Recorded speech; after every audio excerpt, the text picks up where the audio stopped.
विज्ञान भारती थर्ड कक्षा 8 की अभ्यास कार्य पुस्तिका में हम लोग करेंगे इकाई 15 के प्रश्न। इससे पहले के 14 पाठों के प्रश्नोत्तर हम लोग कर चुके हैं। आज की शुरुआत करते हैं कार्बन और उसके यौगिक के प्रश्नों से। पहला प्रश्न है, निम्नलिखित प्रश्नों के सही विकल्प को छांटिए। यानी एक प्रश्न के 4 उत्तर दिए हैं और उनमें से हमें सही उत्तर को चूज करना है। इनमें से कार्बन किसमें नहीं पाया जाता है? पेंसिल, कागज, कोयला, सूर्य का प्रकाश। तो सूर्य के प्रकाश में कार्बन नहीं होता है। खा है, मुक्त रूप से कार्बन किसमें मिलता है? चूना पत्थर, धावन सोडा, हीरा, साबुन। तो ये 3 तो यौगिक हैं। हीरा में मुक्त रूप से मिलता है कार्बन, इसलिए हीरा सही है। ग नंबर है, इनमें से हाइड्रोकार्बन है सोडियम बाइकार्बोनेट, प्रोटीन, पेट्रोल, कागज।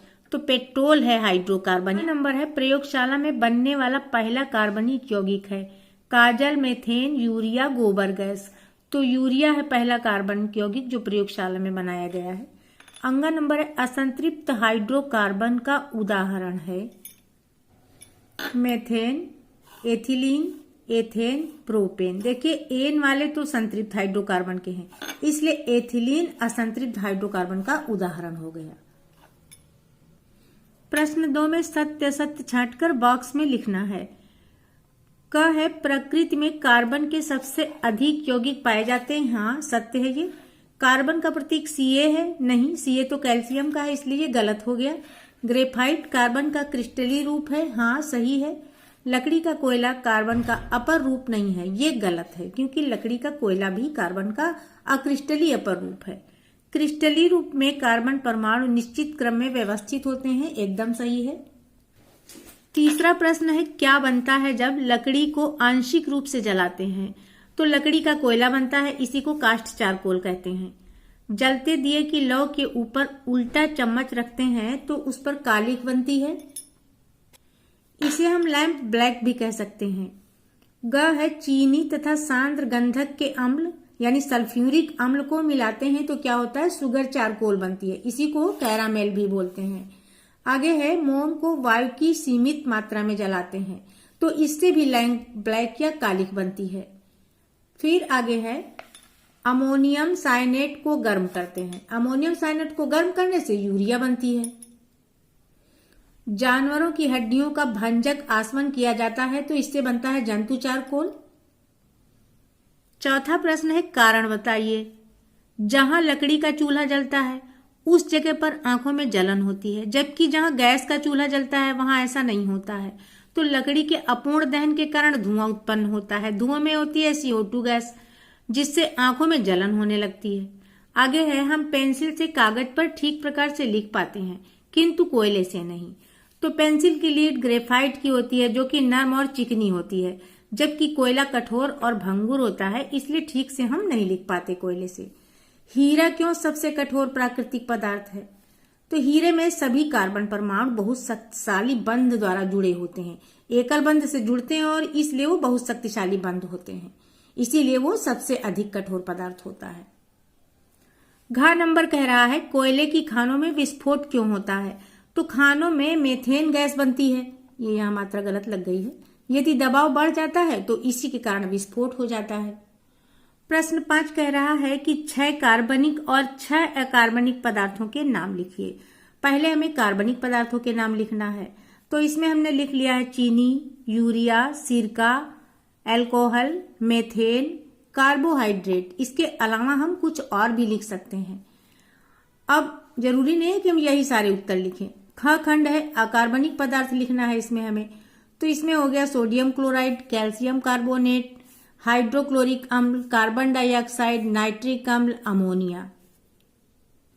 छठा प्रश्न है, निम्नलिखित के एक एक उपयोग लिखिए। ग्रेफाइट, तो ग्रेफाइट का उपयोग पेंसिल की लीड बनाने में होता है। कास्ट चारकोल, ये जल के शोधन में भी प्रयोग किया जाता है।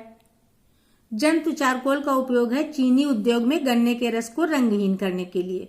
और लैंप ब्लैक, ये प्रिंटर की स्याही के रूप में प्रयोग किया जाता है। कैरेमल, अब चायक के रूप में इसका प्रयोग होता है। इसको सुगर चारकोल भी कहते हैं, ये धातु ऑक्साइड को धातु के रूप में अपचयित करता है। आगे है हीरा, हीरा का प्रयोग आभूषण बनाने में होता है। 7 प्रश्न में स्तंभ का को स्तंभ खा के साथ हमें सुमेलित कर देना है। नंबर 1 पे है यहाँ फुलरीन। फुलरीन का आकार होता है फुटबॉल जैसा, यानी फुटबॉल जैसी संरचना से इसको हम मैच कर देंगे। फिर है पेंसिल। पेंसिल में ग्रेफाइट का प्रयोग होता है उसकी लीड में, इसलिए इसको ग्रेफाइट से मिला देंगे। आगे है हीरा। हीरा एक पारदर्शी पदार्थ होता है, तो यहाँ पारदर्शी से मैच कर दिया है। अब है लैंप ब्लैक। लैंप ब्लैक में कार्बन होता है 98 से 99% तक। और है इसके आगे मेथेन। मेथेन ये सरलतम हाइड्रोकार्बन होता है और अकार्बनिक पदार्थ में नमक हो जाएगा, क्योंकि इसमें सोडियम और क्लोरीन ही होता है। प्रश्न 8 में उपयुक्त शब्दों से खाली स्थान को हमें भर देना है। यहाँ पे शब्द दिए हैं, इन्हीं के अनुसार हम भरेंगे खाली स्थान को। मिट्टी का तेल, लकड़ी, कोयला, द्रवित हाइड्रोजन गैस जिसको हम एलपीजी कहते हैं, ये घरेलू ईंधन के उदाहरण हैं। आगे है गोबर गैस। इसमें CH4 यानी मीथेन और कार्बन डाइऑक्साइड गैसों का मिश्रण रहती है। ये कार्बन ईंधन का आवश्यक अवयव है। गन्ने की खोई का प्रयोग चीनी के मिल में बॉयलर में होता है। रॉकेट ईंधन के रूप में द्रवित हाइड्रोजन का उपयोग किया जाता है। अगला 9 नंबर है, एक मोमबत्ती चित्रानुसार जलाइए, बारीकी से अवलोकन करिए तथा निम्नलिखित प्रश्नों के उत्तर दीजिए। मोमबत्ती में क्या जलता है, मोम, धागा या दोनों? तो हम अगर देखें तो मोमबत्ती में मोम, धागा दोनों चीजें जलती हैं। जब पहले हम धागे को जलाते हैं ना, तो उसी के ताप से मोमबत्ती पिघलना शुरू करती है और फिर मोमबत्ती और धागा दोनों ही जलने लगते हैं। अगला है, मुख्य रूप से जलने वाला पदार्थ किस अवस्था में होता है, ठोस, द्रव अथवा गैस? तो लौ के निकट का मोम द्रव अवस्था में बदलकर जलता है। इस तरह से जलने वाला पदार्थ मोम द्रव अवस्था में पहले बदलता है और फिर धीरे धीरे वही वाष्प में बदलकर जल जाता है। ग नंबर है, मोमबत्ती की लंबाई धीरे धीरे कम क्यों हो जाती है? तो मोमबत्ती जैसे जैसे पिघल कर जलती है उसकी लंबाई कम होती जाती है। आगे है, धीरे धीरे फूंक मारने पर मोमबत्ती नहीं बुझती है, किंतु जोर से फूंक मारने पर वह बुझ जाती है। तो जोर से फूंक मारने पर फूंक की ठंडी वायु के कारण मोमबत्ती और मोम दोनों का ज्वलन ताप कम हो जाता है और ज्वाला बुझ जाती है। 10 नंबर में है कि निम्नलिखित गद्यांश को दिए गए शब्दों से उचित प्रकार से पूरा कीजिए। यहाँ पे शब्द दिए हैं, इन्हीं को हमें प्रयोग करके भरना है गद्यांश को। तो लकड़ी के स्थान पर एलपीजी एक स्वच्छ ईंधन है। खेतों में गेहूं के पुआल यानी पराली को जलाने से वायुमंडल में कार्बन डाइऑक्साइड की मात्रा बढ़ जाती है। यहाँ पर हम केवल कार्बन भी लिख सकते हैं, जिससे सांस लेने में तकलीफ होती है। उद्योगों की चिमनियों से निकला धुआं भी वायु को प्रदूषित करता है। ग्लोबल स्तर पर पृथ्वी के ताप में वृद्धि का मुख्य कारण कार्बन डाइऑक्साइड गैस ही होती है।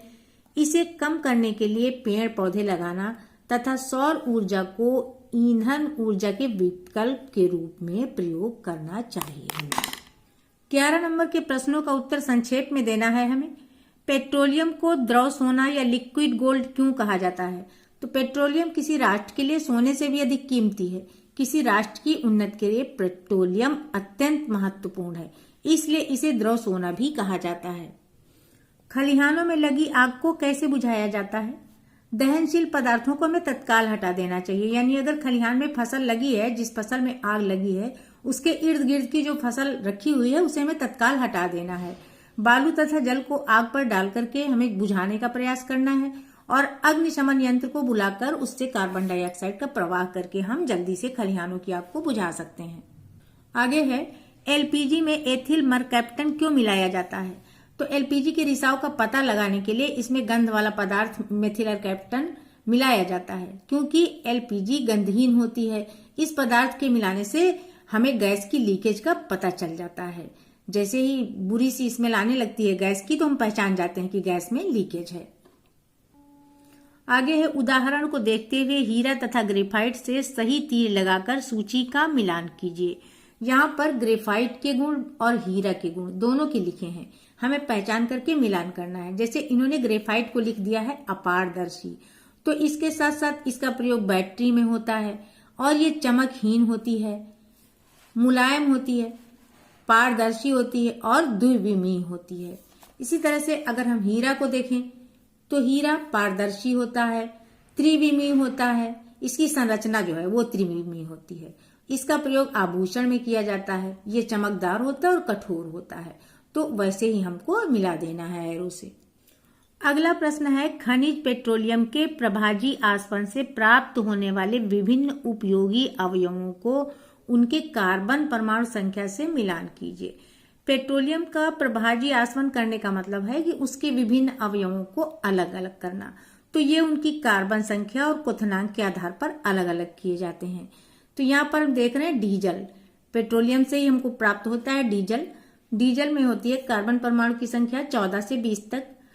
बिटुमेन, इसमें होती है कार्बन परमाणु की संख्या 20 से अधिक। इसी के आधार पर छटनी हो जाती है इन सब की। एलपीजी में कार्बन परमाणु की संख्या होती है 1 से 4 और पेट्रोल में होती है 5 से 10 तक। नेफ्था में होती है 8 से 10 तक। अगला और अंतिम प्रश्न है, ज्वलन ताप के संदर्भ में स्पष्ट कीजिए कि किस प्रकार कागज के कप में जल गर्म कर सकते हैं। तो कागज के कप में जल होने के कारण कप को दी जाने वाली ऊष्मा जल में चली जाती है, इसलिए कागज अपने ज्वलन ताप तक नहीं पहुंच पाता और कागज के बिना जले ही कप का जल गर्म हो जाता है।